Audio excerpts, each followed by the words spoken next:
So hello everyone for today's video. Ibahin naman natin guys para alam niyo yun. Baka naumay na agad kayo eh. Pero I will call you Mare na lang. Kasi yung Mare, yun yung maraming yung mga followers. So ito yung ganap natin and arte natin for today. O diba may mga paganyang-ganyang emote tayo for today guys. So ayan, yung suot ko pala na suot ko guys na top and pants is available yan. Syempre paninda namin yan. Hindi naman ako mag-arte-arte ng ganito nang walang dahilan. Pero yan, hindi ko paninda yan. Bigay lang yan sa akin ng jowa ko. Charis, ng asawa ko.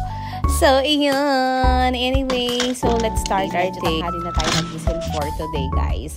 And may pupuntahan tayo. Siyempre, yung videographer ko dyan, si Daddy. Hindi nga daw niya maintindihan kung paano niya gagawin yun, guys. So, eto na nga. Pumunta kami ng SM para maghanap ng mga susutan ni Kuya B-Boy kasi graduation niya the next day.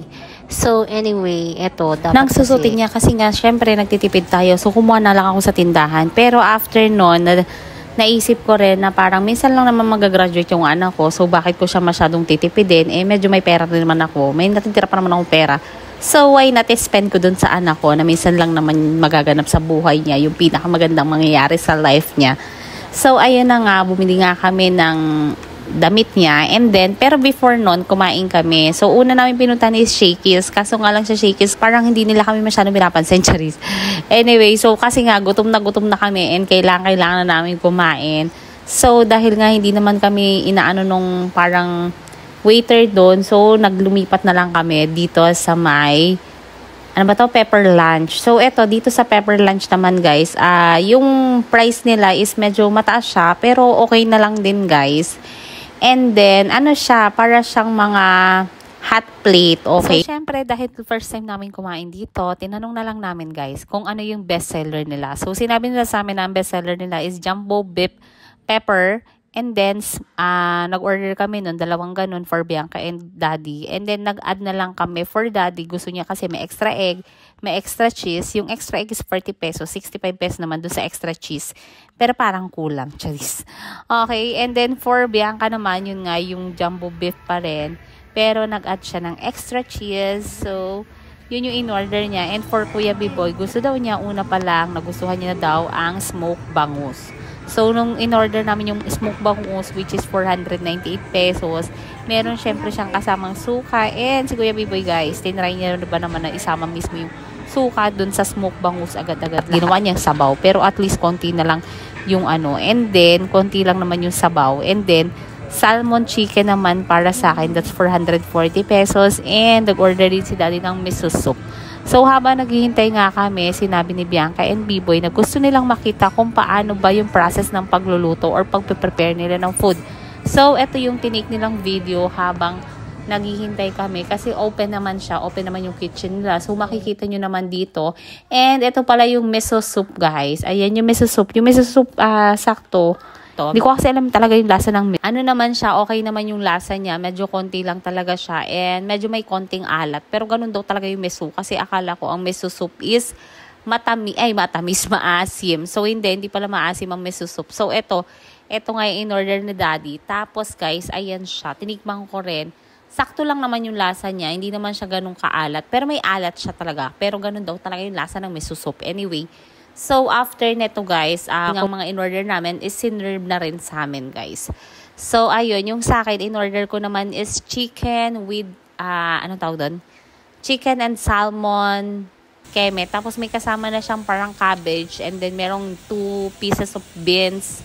And then, meron siyang parang butter. Yun yung in-order ko. Tapos, kung halimbawa, mahilig kayo sa super init, as in super duper init, kasi nga mga sizzling plate ito or mga hot plate ito, is ma-appreciate nyo siya. Pero kung katulad ko kayo, natakot kayo mapasok, parang ayoko na. Kasi guys, nung kumain talaga ako, hindi ko talaga kinaya. As in, yung pagkasubo, ganun. Yung parang, 'di ba?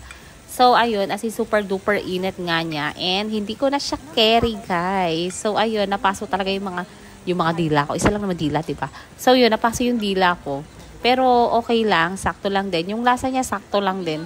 Normal siya na parang sa sangyup, guys. Ganun yung lasa niya. Kung hindi mo siya lalagyan ng sauce. Kasi parang ang magpapasarap talaga sa kanya is yung sauce na ilalagay nyo. Kasi nga may mga flavor yung sauce. So, yung flavor niya, lalabas siya kapag nilagay mo siya from the start ng sauce, damihan mo na lang, ganun. Kasi yung sa amin, nalagay ko nga is sa kalagitnaan na. So, medyo wala na siyang init, ganyan. So, mas maganda siya kung halimbawa, pa-start ka palang lagyan mo na. Kasi, yun nga, yun yung pagkakamali And yung ko, rice guys. nila with pepper. So, ayan siya. Ganyan siya, guys, kapag sinerve sa inyo. Talagang medyo mainit. Maghihintay ka rin kung hindi ka mahilig sa ganito kainit. Maghihintay ka na mag-ano siya, yung parang bumaba yung temperature ng plate mo. Kasi hot plate talaga siya, dai. And then, after neto, ayan, yung kay Bianca, same with Daddy. Yung kay Bianca lang is without the egg. Pero meron din siyang mozzarella cheese. So, and then kay Kuya Biboy is yun ngang bangus. Yung bangus nila is 498 ngayon. And parang 2 smoke bangus. Parang ganun yung flavor kemin nila. Tapos, nagustuhan naman nilang dalawa. Actually, si Bianca, mas nagustuhan niya yung order ng kuya niya. Siyempre, inagaw-agawan niya. Ganoon naman talaga, 'di ba? Kapag halimbawa may order yung ka-table mo, tapos mas bet mo yun, minsan mas marami ka pang nakakain kaysa dun sa nag-order.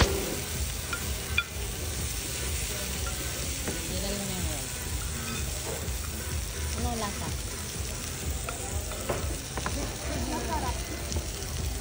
Dito. Sarap. Wow, first time na.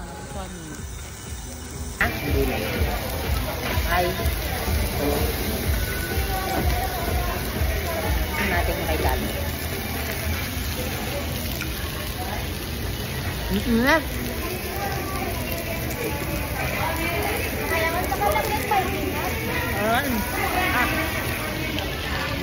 At ito na nga, after siguro mga 15 minutes is na-kompleto na yung order namin. May nakalagay naman in fairness dito na parang bago ka mag-order is may nakalagay dun sa harap nila, which is good naman, na parang 5 to 15, 20 minutes ganun yung serving time. So, mas maganda yung mga ganun. Kesa, diba, minsan kasi pumapasok tayo sa mga restaurant or kainan na minsan nag-expect tayo na ma-deliver agad or ma-isi-serve ka agad. So, ito, mas okay sila kasi nga may nakalagay, parang prior to order, nakalagay na doon na hindi siya agad-agad masiserve sa inyo. So, yun, 'di ba? Kung halimbawa gutom na kayo, tapos gusto niyo mabilisan talaga, so, hindi pwede dito, guys. Kasi, mga 15 to 20 minutes yata, basta hindi ko tanda kung ano nga nakalagay. Pero mga ganun, guys. So, ayan. Pero, syempre, dahil nga hot plate ito, huwag kayo mag-alala. Isi-serve sa inyo ng napakainit. Ayan, guys. So, ito na naman ako sa pagkain ko na hindi naman ako mukhang nasasarapan. Lalo na pag ganito, guys. Pag mainit, mukha akong hindi nasasarapan. Pero, okay naman siya. Sakto lang, guys. Sakto lang yung ano. Pero, malaki yung serving nila ng rice. Kasi, as in yung rice nila, isang parang mangkok na maliit. So, ayun. And then, pero si Daddy parang nakulangan siya. Hindi ko alam kung nakulangan siya sa dami or sa lasa. So, ayan na nga. Ayan, tinatanong ko si Daddy kung okay na siya. And parang nabitin nga sila. So, yung anak niya nag-aya. Kala mo, hindi ko anak, no? So, si Bianca is nag-aya na naman siya. Mag-DQ daw sila after this. Kasi nga medyo, alam mo yun, hot. So, kailangan natin ng medyo... Siyempre, kailangan natin na medyo cold, okay? So, ayan, nag-order si Bianca ng Oreo niya. And then, for us, lagi kami share ni Daddy Kit Kat. And then, si Biboy, yung super simple lang, yung DQ, DQ Sunday nila. So, kung nakarating ka sa video ko na to, please naman, mag-subscribe ka naman. Sige na. And mag-comment ka naman kung taga saan ka. Diba? Ganun yung pinapacomment nila. Cheers! So, ayan, goodbye everyone. That's it, Pansiat. Bye-bye.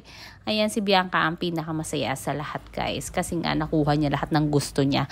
So, thank you everyone. Sana lagi kayong magkakasamang pamilya. May ganun. Okay, and take care and God bless you all. Thank you so much, everyone. Kung halong kaplastikan, mag-subscribe ka na and mag-follow ka naman. Sige na, wala namang mawawala sa'yo. Ikaw naman eh. Okay, bye everyone. Bye-bye.